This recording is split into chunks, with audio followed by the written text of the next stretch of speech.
This variation of the pull down can slightly bias the upper back, more specifically the lower traps, rhomboids and teres, although it still involves the lats to a large degree.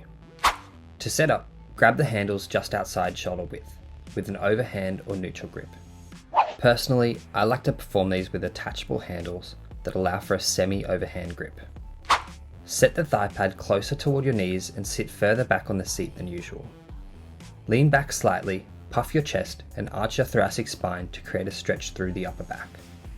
For the action, the main goal is to focus on upward and downward rotation of the shoulder blades, along with retraction or pulling our shoulder blades back.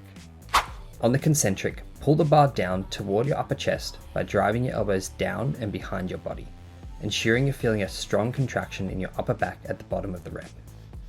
On the eccentric, raise the bar, aiming to feel a good stretch in your upper back at the top of the rep. For proper alignment, aim to keep your forearm in line with the cable. Imagine the cable as an extension of your forearm. This will prevent bicep and forearm engagement. Lastly, ensure you maintain a lean back posture with a strong arch in your thoracic spine to line things up nicely with the upper back.